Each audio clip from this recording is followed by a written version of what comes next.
malte qeerroo ka'ii falmadhu hayyoonni si dhumte. Beeka Oromoo sagaalte yartuun itti malte qeerroo ka'ii falmadhu lammiin si dhumate.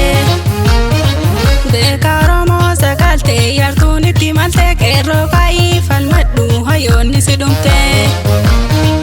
Sindagatu seenaanii gootoowwan duraanii dhaloota keetti taftee har'aa gabrummaanii. Beekaan dhugaa irratti sabaaf wareegama lafaan baduu diinni kee bilisummaan gala. Biyyummaa keenya irratti maaliif kan sarbamnu wanta namaa hin tunne keenya irra qalabnu. An Oromoodha jettee ofi lakkaa'inii dhiiga qeerroo irra jettee lammiin garoomsinii.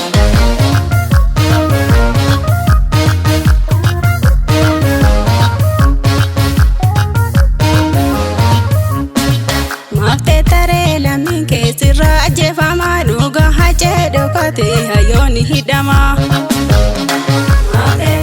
Walloo fi wallagginis kaa'ii bineensi nuuf hin tolu kilaashiin gabbayi. Arsii koo sanyii waaqoo guutuu sibiila kee qarattee diina garaan buuftu. Harargee sanyeelee mooqiltuu manca kan kee qabattee roorroo morma murtu. Shawaa koo sanyii taadee birruu qabsoo kan kee eegaltee diina garaan gubdu. Salaalee sanyaa garii tulluu shimala keetiin baatee qabsoon finiinsitu.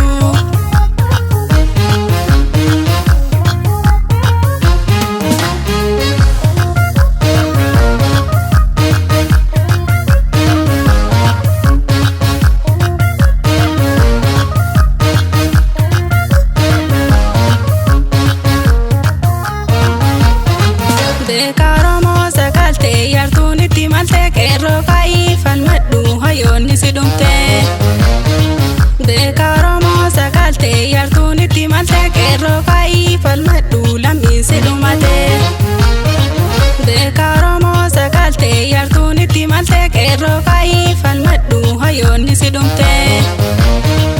Sindagatu seenaanii gootoowwan duraanii dhaloota keetti taftee har'aa gabrummaanii.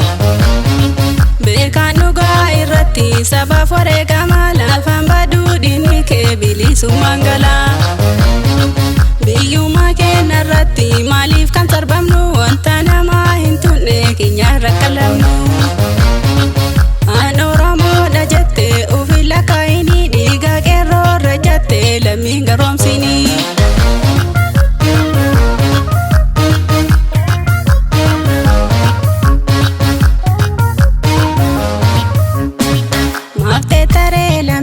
Sirraa ajjeefamaa dhugaa hacee dhokatee hayyoonni hidhama.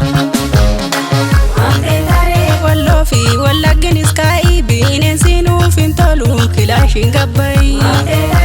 Arsii koo sanyii waaqoo guutuu sibiila kee qarattee diina garaan buuftu.